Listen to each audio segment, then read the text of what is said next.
In der Botschaft aus der geistigen Welt geht es um das sogenannte Außen, was wir alle wahrnehmen, um den göttlichen Funken in jedem von uns und um die Rolle der Religionen. Wenn du meinem Kanal schon ein Weilchen folgst, dann weißt du, dass ich in meinen täglichen Meditationen hin und wieder den Impuls erhalte, eine Botschaft aus der geistigen Welt zu übermitteln. Bevor wir gleich dorthin switchen, zwei Dinge. Ich benutze, wenn ich mich mit der geistigen Welt verbinde, gern auch die Seelensprache. Die hat sich bei mir im vergangenen Jahr ganz von allein aktiviert oder reaktiviert. Ein kleines Video dazu verlinke ich am Ende dieses Videos, genau wie auch das eine oder andere sonst noch hilfreiche Video. Wenn dir dieses Video oder auch andere auf meinem Kanal gefallen, dann freue ich mich natürlich sehr über ein Like, einen netten, wertschätzenden Kommentar und wenn du meinen Kanal abonnierst, sofern du das noch nicht getan hast. Jetzt switchen wir gleich rüber und da ich mich danach nicht noch einmal melden werde, wünsche ich dir viel Spaß beim Hören der Botschaft, Inspiration, die du daraus entnehmen kannst und sage an dieser Stelle bis zum nächsten Podcast oder Video schon mal Tschüss. Ich verbinde mich mit dem grün-goldenen, licht- und liebevollen Aspekt der Urquelle und bitte für die Zuseher und Zuhörer auf meinem Kanal um eure Botschaft und Antwort auf die Frage, was ist jetzt wichtig für uns zu wissen und gegebenenfalls zu tun? Und danke schon jetzt dafür. Madjagoi, Maudoi, Gungbai, Jungkompatjagoi, Madjagoi. Wir grüßen dich und die Zuseher und Zuhörer auf deinem Kanal und übermitteln gern unsere Botschaft. Vieles von dem, was wir jetzt übermitteln, haben wir schon in ähnlicher Art mehrfach übermittelt. Und auch du hörst es Tag für Tag in deinen Meditationen, wenn du dich mit uns verbindest, Amarana. Dennoch ist es wichtig, es so vielen Menschen wie möglich zugänglich zu machen. Ihr seid im Moment in einer verwirrenden Zeit, die euch vieles abverlangt, weil es so scheint, als hättet ihr all euren sicheren Halt verloren.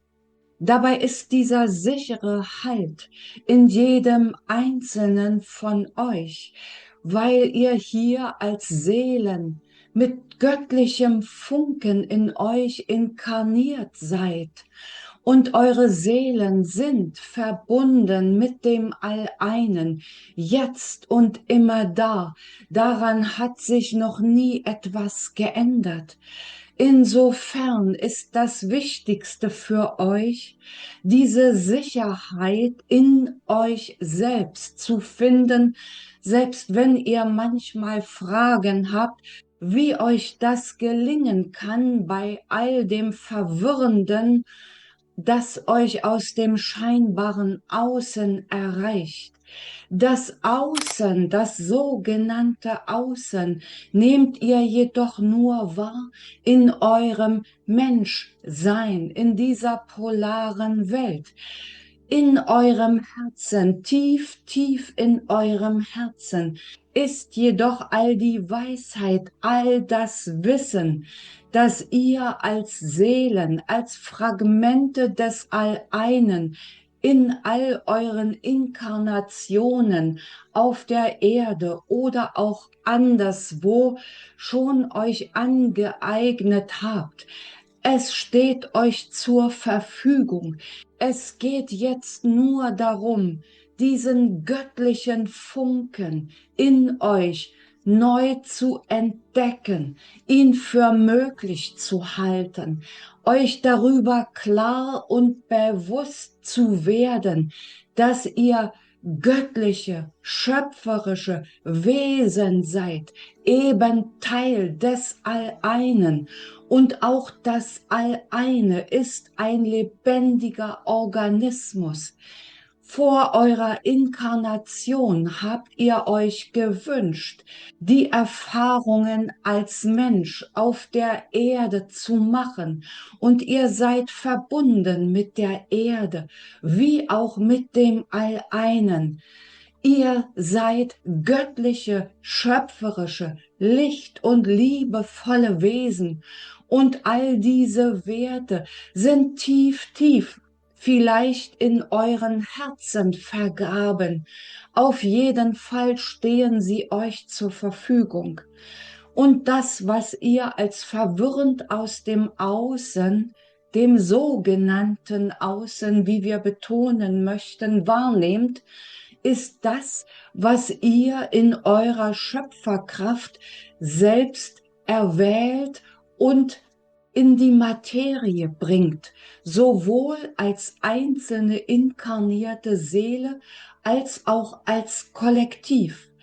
Das heißt, Erwachen und Aufstieg, wie ihr es nennt, hat nur etwas damit zu tun, euch dessen bewusst zu werden und all das von euch zu entfernen, was ihr fälschlicherweise gelernt habt, ganz oft schon in frühester Kindheit oder auch von euren Ahnen mit übernommen habt.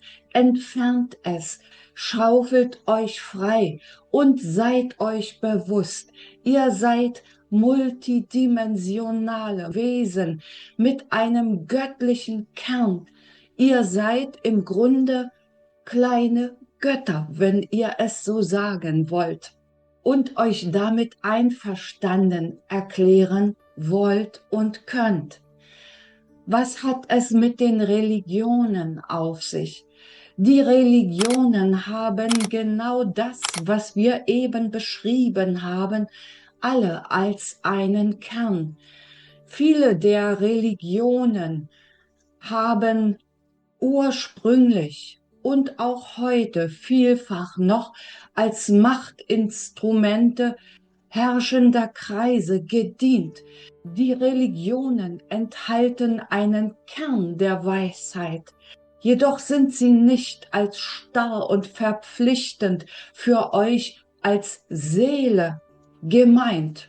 Schaut euch an, was eure Religion im tiefsten Kern euch zu sagen hat und gleicht es ab mit der Weisheit eures Herzens, mit der Weisheit eurer Seele, die in den Energien in eurem Herzen verankert ist. Und werft alles über Bord, so wollen wir es ausdrücken, was nicht eurer Herzensweisheit entspricht. Niemand braucht eine Religion. Jeder von euch kann sich jedoch einer Religion anschließen, wenn es sich für ihn stimmig anfühlt. Es ist eure ureigene Wahl. Benötigen tut ihr es nicht.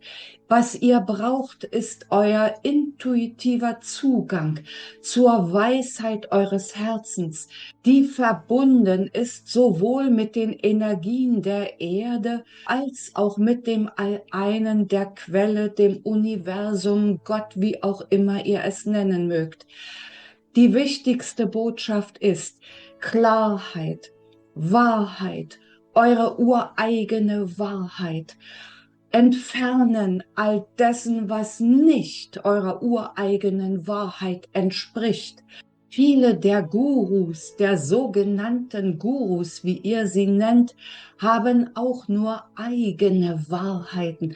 Also checkt immer gegen, inwieweit ist das übereinstimmend mit dem, was ihr empfindet, was eure ureigene Wahrheit und Weisheit ist. Wir lieben euch, wir danken euch für euer Sein und euren Mut, euch in eurer ureigenen Klarheit und Wahrheit zu zeigen, zu lieben, anzuerkennen und zu entfalten. Danke, danke, danke.